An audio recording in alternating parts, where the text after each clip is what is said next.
Merci, monsieur le directeur général.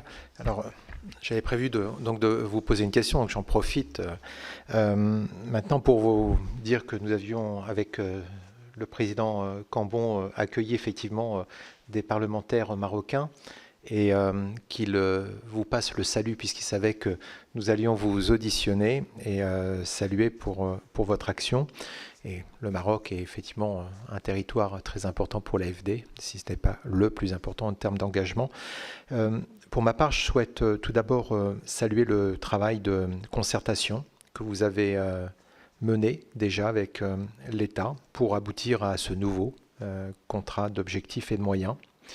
Plusieurs avancées répondent à des préoccupations que nous avions exprimées devant cette commission.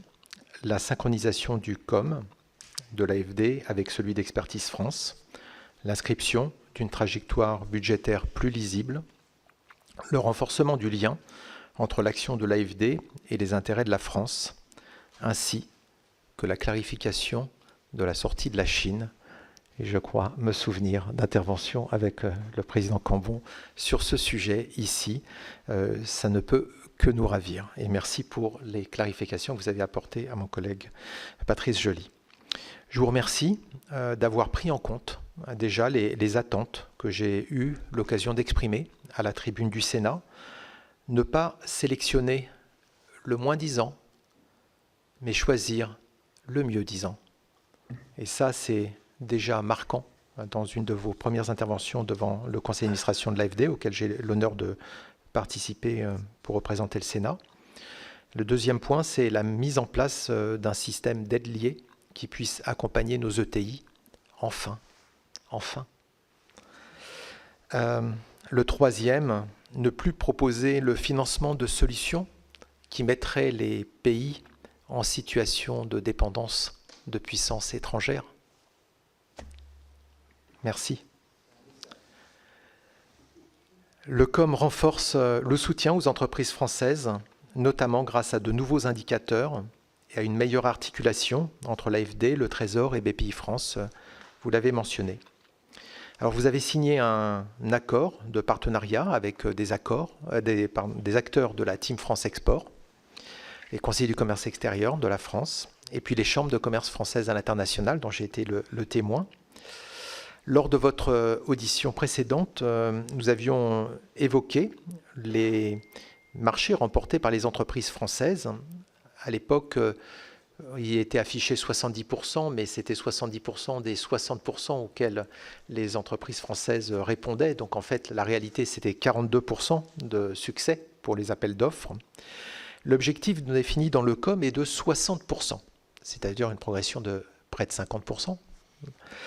Donc je voudrais savoir comment vous allez travailler avec les acteurs de la Team France Export pour parvenir à ce résultat, ce qui serait quand même un progrès significatif. Comment voulez-vous sensibiliser les Français de l'étranger pour qu'ils puissent contribuer au progrès porté par l'AFD? Merci. Le sénateur pour vos paroles. Merci aussi, comme M. Cambon, sénateur Perrin, quelques autres, pour le temps que vous m'avez aussi consacré en marge de ces deux auditions un peu fondatrices, celle d'avril et celle d'aujourd'hui. J'ai effectivement rencontré des milieux professionnels français que je connais bien depuis de longue date en raison de mes fonctions précédentes. On aurait pu citer aussi le MEDEF ou citer le CIAN. À tous, j'ai proposé quelque chose qui est un beau slogan, mais qui m'oblige. Passer d'un compagnonnage, parce que finalement tout le monde se connaît, à un vrai partenariat. Et ce partenariat commence finalement par le fait de tout simplement se connaître vraiment, enfin se connaître à livre ouvert, parce que les gens se fréquentent, se croisent, mais pour beaucoup des hommes d'affaires français, y compris des grands groupes avec lesquels on a signé des conventions, l'AFD reste encore globalement, j'avais dit, une sorte de continent dans la brume dont on ne sait s'il existe un pont ou une route pour le rejoindre. Voilà. Il faut que progressivement la brume se dissipe, les routes et les ponts qui mènent à l'AFD s'ouvrent et qu'on soit accueillis par des équipes, que ce soit à l'étranger, on en a beaucoup parlé, y compris avec les milieux des entrepreneurs français de l'étranger, soit les expatriés, soit les EFE. Les chambres de commerce peuvent être le bon lieu pour ce faire. J'ai demandé, par exemple, que nos directeurs, ce qui n'est pas forcément de coutume, de l'AFD dans une centaine de pays là où nous en avons, participent aux réunions régulières des conseillers du commerce extérieur, disent ce qu'ils font dans le respect du secret des affaires, annoncent en amont les projets sur lesquels il va y avoir des appels d'offres. Bref, recréer une intimité dans le respect du rôle de chacun, mais qui démontre que dans ces temps si difficiles pour notre pays, si difficiles aussi pour notre agence, l'union seule peut faire la force. Voilà.